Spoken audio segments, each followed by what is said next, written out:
Be me, Barbara, Human Resources Director. Been working in human resources for 15 years. Finally made it to director level 3 years ago. Proud of the culture I've built here. Zero tolerance policy for harassment. Mandatory sensitivity training every quarter.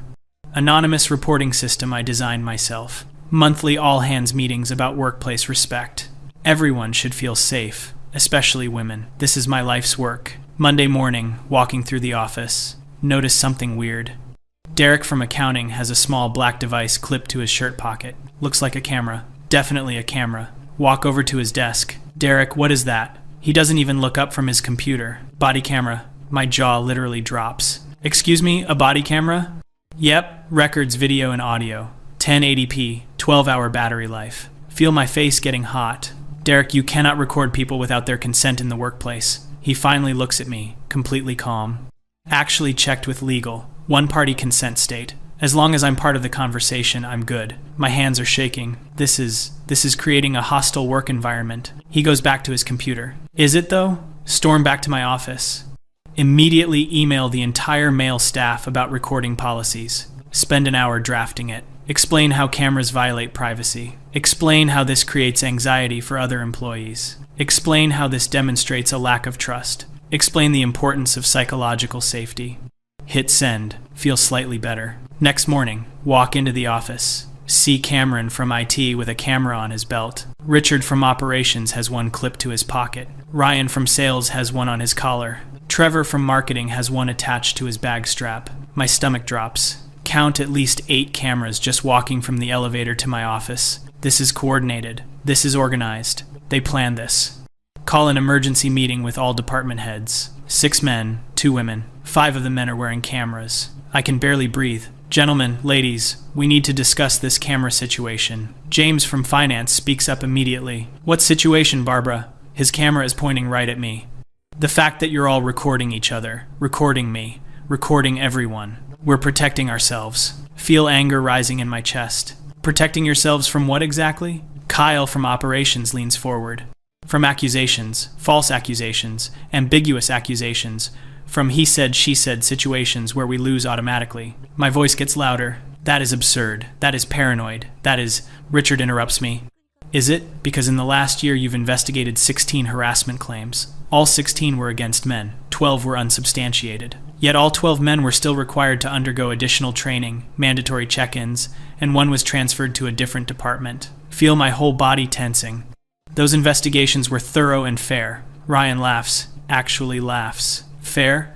Tom got reported for asking Jennifer if she had a nice weekend. That's what triggered a 2-week investigation. He missed a promotion cycle because of it. The complaint stated he asked repeatedly and made her uncomfortable. He asked once, on a Monday, like a normal human. We have the email timestamp. My hands are clenched into fists. The complainant's feelings are valid regardless of intent. Cameron shakes his head.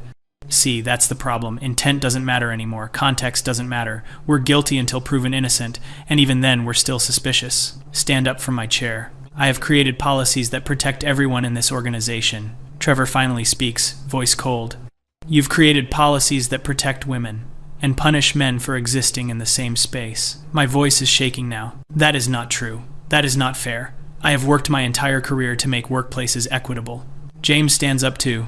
Barbara, we're done with this meeting. We're going to continue wearing our cameras. We've consulted with legal. We're within our rights. If you have a problem with that, you can take it up with the executive team. They all stand up. All of them. Walk out of my office, leaving me standing there. Cameras recording until the very last second. Spend the rest of the week spiraling. Can't focus on anything. Every time I walk through the office, I see more cameras. Guys from departments I barely interact with. Even some of the younger employees. The new hires, everyone. Friday afternoon. Get a call from Mitchell, our VP. Barbara, can you come to my office? Walk there slowly. Dread building in my stomach. He's sitting behind his desk, looking tired. We need to talk about the camera situation. Feel a wave of relief. Finally, someone sees how inappropriate this is.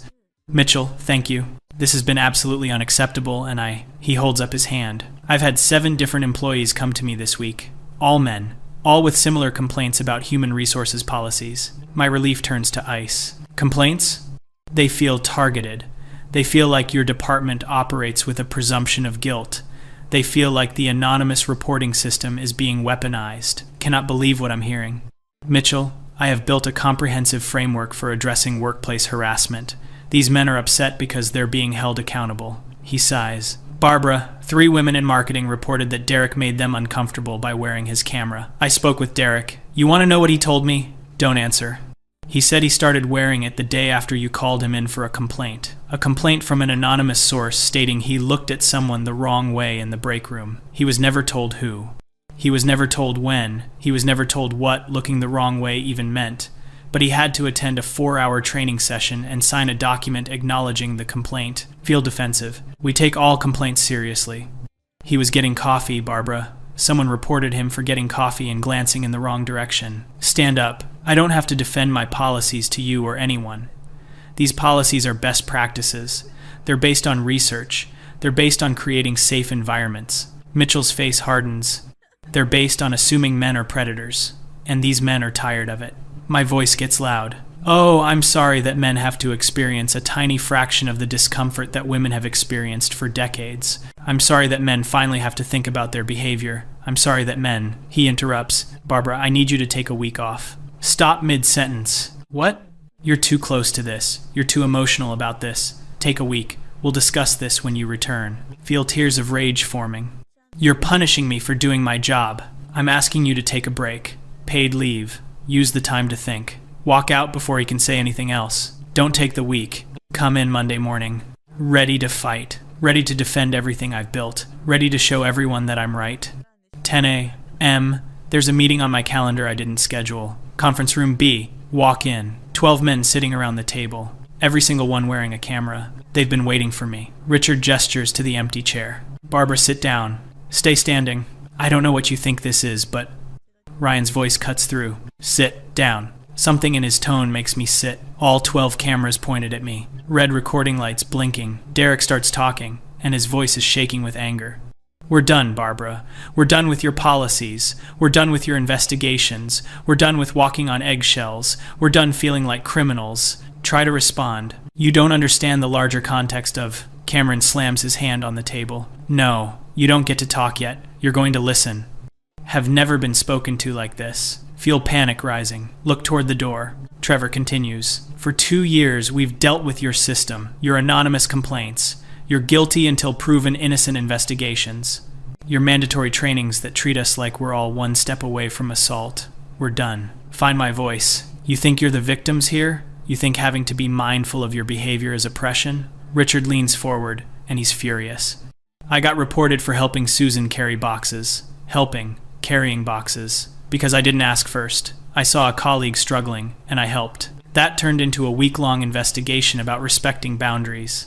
I've worked here for 9 years. 9 years. Never a single complaint. Then you become human resources, director, and suddenly I'm a problem? Kyle stands up, pacing. My team was afraid to meet with me one-on-one. My own team. They thought it looked bad. Thought it might create uncomfortable situations. So we started having meetings with the door open, with other people present, even when discussing confidential performance issues. You want to know what that did? It destroyed trust. It destroyed mentorship. It destroyed my ability to actually manage. My voice is rising. Good, maybe those one-on-one meetings were inappropriate to begin with. The room explodes. Multiple men talking over each other. Voices getting louder. James's voice cuts through. Inappropriate? Managing my team is inappropriate? Having private conversations about someone's performance review is inappropriate? What exactly is appropriate, Barbara? Stand up. Meetings behind closed doors between men and women create opportunities for... Ryan interrupts, standing too. For what? For work? For actual professional development? I can't give feedback to half my team because you've decided any interaction could be predatory? My hands are shaking. I've created guidelines that protect everyone. Trevor's laugh is bitter. You've created a prison. You've made it impossible to work normally.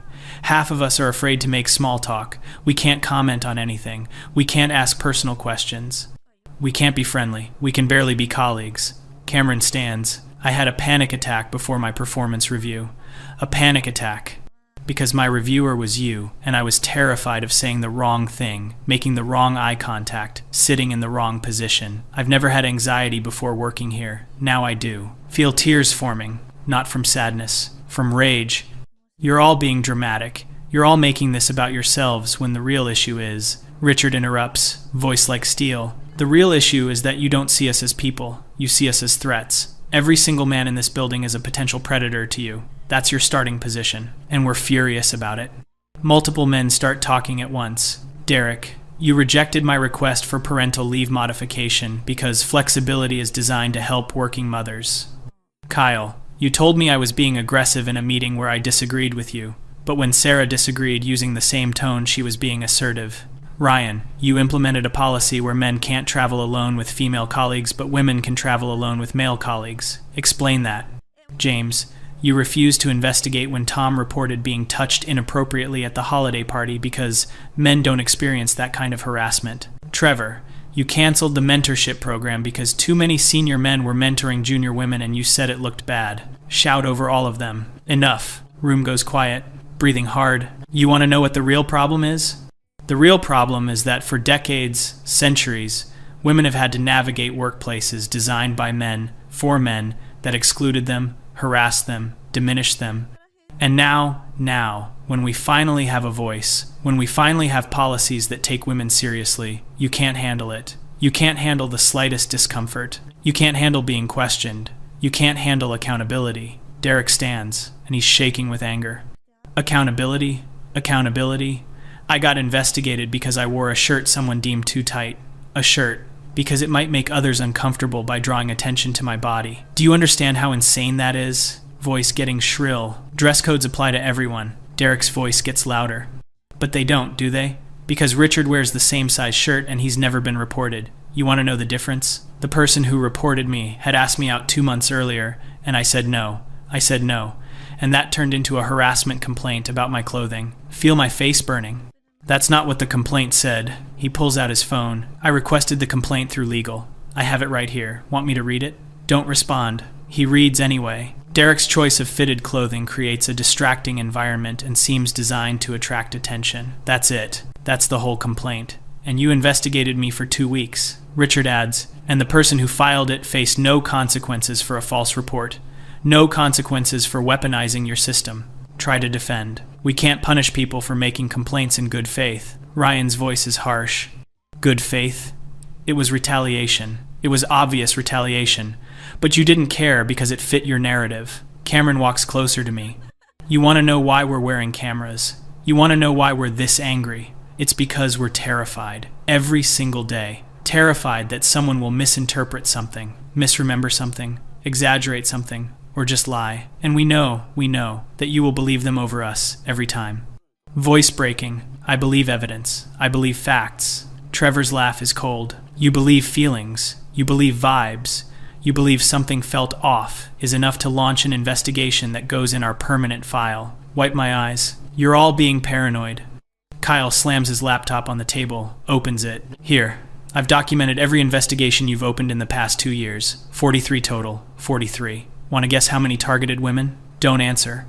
0. 0 women have been investigated for harassment, inappropriate behavior, or creating hostile environments. Not 1. In 2 years. You think that's statistically possible? You think women are just inherently better behaved? Or is your system biased? Stand up. Women report more because women experience more. James stands too. Or women report more because they know you'll take their side. They know the system is rigged in their favor. They know there's no consequences for false reports. My voice is shaking. False reports are extremely rare. Richard's voice is dangerous. Are they? Or do you just refuse to acknowledge them? Because I can name 6 off the top of my head from this office alone.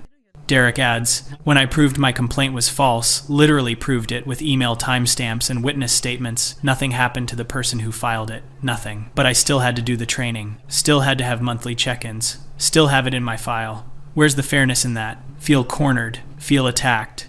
Feel like everything I've built is crumbling. You don't understand. You can't understand. Women are still harassed. Still discriminated against. Still... Ryan interrupts. We're not saying they aren't. We're saying your solution is to discriminate against us instead, and we're done with it. Trevor adds, we tried talking to you, individually.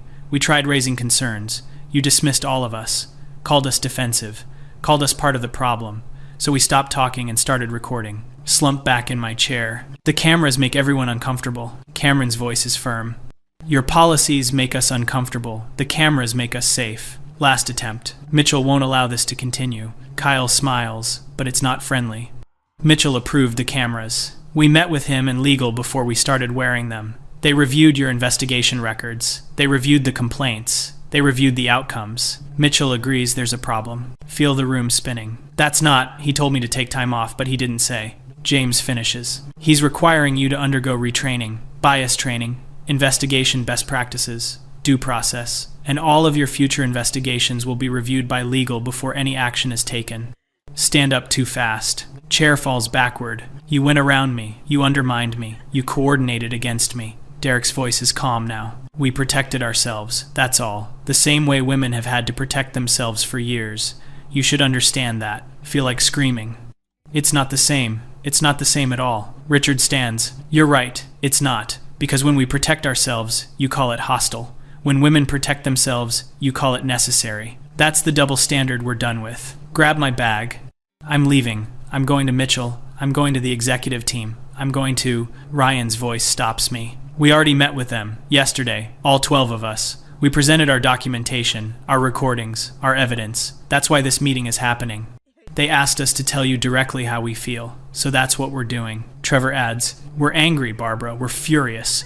We're fed up with being treated like threats. We're fed up with your biased investigations. We're fed up with policies that assume we're guilty. We're fed up with you. Feel tears falling now. Can't stop them. I was trying to help. I was trying to make things better. Kyle's voice softened slightly, but only slightly. You made things better for some people, but you made things worse for us. And you didn't care. That's what makes us angriest. You didn't care. Cameron adds, every time we raised concerns, you dismissed them. You told us we were being defensive. You told us we didn't understand. You never once considered that maybe, your approach was flawed. Derek finishes. So we'll keep wearing our cameras. We'll keep protecting ourselves. Because you won't. Because your system doesn't protect us. It targets us. Walk to the door. Hand on the handle. Turn back. You're all cowards. You're all afraid of accountability. You're all... Richard's voice cuts through. We're done listening to you, Barbara. This conversation is over. We said what we needed to say. You can leave now. All 12 of them. Sitting there. Cameras recording. Staring at me. Waiting for me to leave. Walk out. Hear the door close behind me. Walk past desk after desk. Cameras everywhere. Little red lights. Blinking. Recording. Protecting. Reach my office. Close the door. Sit in the dark. Try to understand what just happened. Try to understand how everything went so wrong. Try to understand how the people I was protecting became the people I was hurting. But mostly I just sit there, furious, humiliated, defeated. While outside my office, the cameras keep recording, and the men keep working, finally feeling safe. From me? Be me. 32F. Literally the worst kind of woman for most of you guys. Was, anyway. Blue hair, nose ring, the whole 9 yards. Not fat, though. Got that going for me. But probably what you'd call skinny fat. Degree in gender studies from a liberal arts college that cost more than a house. Lived in a gentrified part of a major city. My entire personality was built on Twitter hashtags and brunch mimosas. Hashtag all men was ironic, I swear. Mostly, my feed was a curated echo chamber of outrage. Mansplaining, manspreading, the patriarchy, toxic masculinity. I knew all the jargon. I was a high priestess in the cult of perpetual victimhood. My friends and I were the woke Avengers, assembling to vanquish the evil of male privilege one sarcastic tweet at a time. My dad was the final boss in this scenario, or so I told myself. Boomer, suburban, voted for the wrong guy.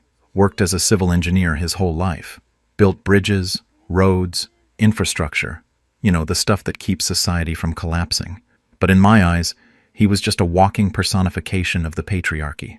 He was quiet, emotionally distant, didn't know how to talk about feelings. His solution to any problem was to try and fix it. My car broke down? He'd drive 3 hours with his tools to fix it himself. My heart broke? He'd offer to help me build a new bookshelf. I saw it as him being unable to connect. Called him emotionally stunted to my therapist. My therapist, a woman who looked like a startled owl and charged $200 an hour to nod, agreed with me. Of course she did. My relationship with him was strained for years. Every phone call was a minefield. I'd bring up some social justice issue, baiting him.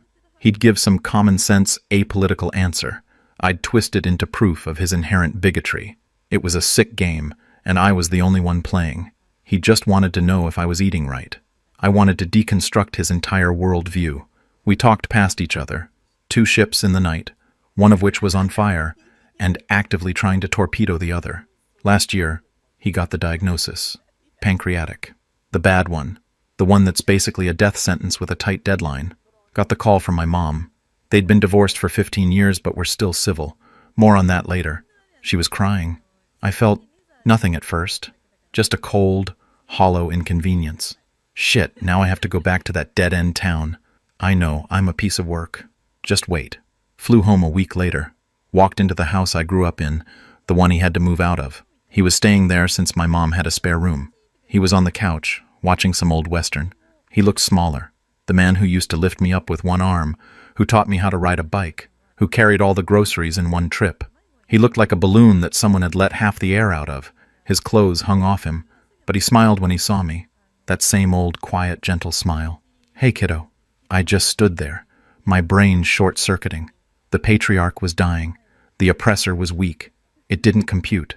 The next few months were a blur of chemo and hospital visits. I took a leave of absence from my pointless marketing job. Moved back into my childhood bedroom. I saw the reality of a man facing his own mortality, and it shattered every single one of my preconceived notions. He never complained. Not once. Doctors would stick him with needles, pump him full of poison that made his hair fall out and his body ache. He'd just thank the nurses afterward. He'd get home, throw up for an hour, and then ask if the lawn needed mowing. It was infuriating. Dad, you have to rest. You have to talk about how you're feeling. He'd just look at me, confused. What's there to talk about? It is what it is. The lawn's getting a little high, that's all. His stoicism wasn't a flaw. It was a shield, the only one he had left. One day, I was driving him home from a treatment. He was asleep in the passenger seat, snoring softly. He looked so old, so tired. I saw his hands resting on his lap, calloused, scarred, knuckles swollen with arthritis. The hands that built bridges, the hands that fixed my toys, the hands that held me when I was a baby, the hands that worked for 40 years without a single complaint, so that I could have a life he never dreamed of, so I could go to an expensive college and learn to hate him for it. I had to pull over. I just started sobbing, ugly, gasping sobs. He woke up, startled. What's wrong? Did the car break down? I think I have my tools in the back. Even on his deathbed, his first instinct was to fix something for me. I couldn't speak. I just shook my head and kept crying. He just sat there, patting my shoulder awkwardly. It's okay. It's gonna be okay. He was comforting me. He, the dying man, was comforting the healthy daughter who had treated him like an enemy for a decade. He died 2 months later. It was peaceful, in his sleep. The funeral was small. Some family, a few of his old buddies from work, big, burly men who looked like they could wrestle bears. Every one of them crying their eyes out. They all told me the same thing. Your dad was the best man I ever knew. He'd give you the shirt off his back. He never said a bad word about anyone. Always the first to show up, last to leave. Solid as a rock. I felt like I was at the funeral of a stranger. The real education began after he was gone. My mom asked me to help her clean out his apartment. A small, depressing 2-bedroom place he'd been renting since the divorce. The kind of place that always smells faintly of stale coffee and loneliness. We started going through his things, and it was like excavating the ruins of a forgotten civilization. The civilization of a 20th century man. In his desk, we found all his financial records. Pay stubs going back to the 80s, tax returns, bank statements. I saw it all. I saw the mortgage payments on our family home, the car payments, the checks he wrote for my braces, my school trips, my college tuition. I saw his salary, steady and respectable but not extravagant, and I saw where it all went. It didn't go to him. His only hobbies, looking at the statements, were Home Depot and the occasional fishing trip. He wore the same 10 shirts for 20 years.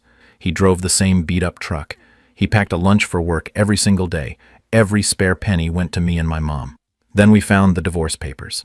I sat on the floor of his dusty apartment and read the legal history of my family's dissolution. My mother had told me the story for years. He left us, she'd say. He just decided he didn't want to be a husband anymore. I believed her, of course. It fit my narrative. Men are selfish. Men abandon their responsibilities.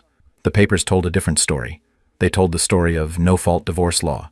They told the story of a man who got systematically dismantled. My mom got the house, the one he'd spent 20 years paying for and maintaining. She got the new car. She got 50% of his pension. She got alimony. She got child support, even though they had 50-50 custody. He got his tools, his truck, and a court order to pay for a life he was no longer a part of. He wasn't a visitor in our old house. He was a bill payer. He didn't leave. He was evicted from his own life and forced to finance the occupation. I thought about all the times my mom complained about money after the divorce, how she always made him sound like a deadbeat. But I was looking at the carbon copies of the checks. He never missed a payment. Not once. Even when he got laid off for 6 months in the early 2000s.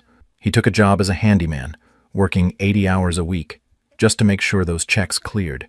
He sold his beloved fishing boat for pennies on the dollar to keep from falling behind. My mom, meanwhile, was going on cruises with her new boyfriend. The story I had been told was a lie, a convenient lie that painted a woman's choice as a man's failure. The deeper I dug, the worse it got. In his closet, behind a stack of old flannel shirts, was a small box. Inside were mementos. My report cards from elementary school, a macaroni necklace I made him for Father's Day in 1998, a program from my high school graduation with my name circled, and letters, dozens of them, unsent letters, letters to me. He'd write them after our arguments on the phone. He wasn't emotionally distant. He just didn't know how to say the words out loud. He'd write down his feelings, his frustrations, his love for me, page after page of a man trying to understand his daughter, who had suddenly started speaking a language he didn't recognize. I don't know what I said wrong. I just want you to be happy. I know I'm not perfect, but I've always tried my best for you. I'm proud of you, even when you're angry with me. I love you, kiddo. He could never bring himself to send them, afraid of making things worse, afraid of being rejected again. So he just kept them in a box, a silent testament to a love I was too blind and arrogant to see. In the bedside table, a prescription bottle, antidepressants, dated from the year after the divorce. He was never emotionally unavailable. He was depressed, crushed by loneliness, and the weight of a system that treated him as nothing more than a walking ATM. He had no one to talk to. His old friends were couple friends, and they sided with my mom. Men of his generation didn't talk about their feelings with each other. They talked about sports, about work, about fixing a carburetor. To admit you were hurting was to admit you were failing. So, he suffered in silence, alone in his sad little apartment, with just the ghosts of his former life for company. I started to see him not as my father, but as a man who played the game by the rules, only to have the rules changed on him halfway through. A man who dedicated his life to being a good husband and father, the two roles society told him were his purpose. And when those roles were stripped away, what was he left with? A job he didn't love, an empty apartment, and a daughter who thought he was the enemy. His entire identity was based on his utility to others. Provider, protector, fixer. When my mom decided he was no longer useful to her as a husband, she disposed of him. When I decided he was no longer useful to me as an ideological ally, I ghosted him. We called men useless, and then we were shocked when they felt worthless. I went back to my apartment in the city. It felt different, like a movie set. All the props were in place, but the meaning was gone. I looked at my Twitter feed. My friends were posting the same old tired slogans. Men are trash. Another day of male mediocrity. Dear men, please just do better. I used to cheer this stuff on. Now it made me physically ill. I saw my father's face in every anonymous man they were mocking. The guy who gets left on read on Tinder. The guy who loses his kids in court. The guy who works a dangerous job to support his family. The guy who kills himself because he has no one to turn to. These weren't abstract concepts anymore. They were my dad. I started seeing it everywhere. The subtle, casual contempt for men that permeates our culture. In commercials, dads are bumbling idiots who can't figure out how to use a washing machine. In movies, the male hero can only become a better person through the guidance of a wise, patient woman. In the news, every story about a man's failure is presented as proof of a systemic problem with masculinity itself. But a man's success, that's just privilege. Men are told to be vulnerable, but when they are, They're called weak or manipulative. They're told to be gentle, but women still swipe right on the shirtless gym bro with the aggressive bio. They're told to be more than just providers, but their value in the dating market is still inextricably linked to their height and their income. The system is rigged. It's a game you can't win. And for the first time, I felt a profound, soul-crushing empathy for the men who are forced to play it every single day. I tried to talk to my friends about it. Big mistake. I brought up the male suicide rate. That's because of toxic masculinity, my friend Chloe said, without looking up from her phone. I mentioned the disparities in the family court system. Good. It's time women had the advantage for a change, said another. I told them about my dad, about the divorce papers, the unsent letters, the hidden depression. I thought foolishly that a real human story might break through the ideology. I was wrong. They just looked at me with a mixture of pity and suspicion. You're just grieving, my therapist Owl told me. You're idealizing him. It's a common coping mechanism. You're centering a man's feelings in a space that should be about your healing. They couldn't see it. They didn't want to see it. My father's life, his struggles, his quiet dignity, it was all just an inconvenient data point that threatened their simplistic, man-hating worldview. I was one of them just weeks before. I realized I wasn't mourning just my father. I was mourning the years I wasted hating him for crimes he never committed. I was mourning the woman I used to be, a person so blinded by ideology she couldn't see the love and pain of her own father. I deleted my Twitter. I ghosted my woke friends. I broke up with my therapist. I moved out of the city. I'm living in my dad's old apartment now. It's still sad, still smells a little like stale coffee, but it's quiet. I'm reading the books he left behind. History, biographies, manuals on how to fix things. I'm learning to be useful. I fixed the leaky faucet under the sink last week, used his old wrench, sat on the floor, got dirty, scraped my knuckles, and when I was done, and the dripping stopped, I felt a sense of satisfaction I hadn't felt in my entire life. I understood. I finally understood. Sometimes I think about what he would say if he could see me now. The blue hair is gone, faded back to a mousy brown. The nose ring is out. I'm wearing his old flannel shirts. I think he'd be confused, but I think he'd be happy. He wouldn't say I told you so. He'd just smile that quiet smile and ask if I needed help fixing anything. So here I am, on 4chan of all places, the belly of the beast, the place I used to screen cap to show my friends how awful men were. I'm not here for sympathy. I'm not here for forgiveness. I guess I'm just here to say I'm sorry, not just to my dad, but to all of you. I was wrong.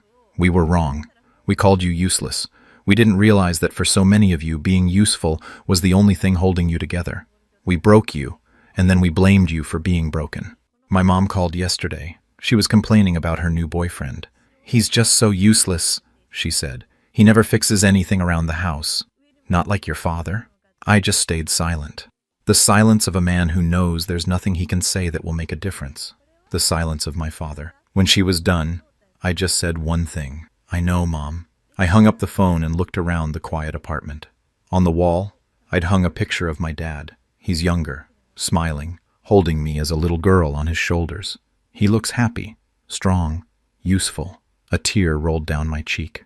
I finally understood that the patriarchy wasn't a system of male power.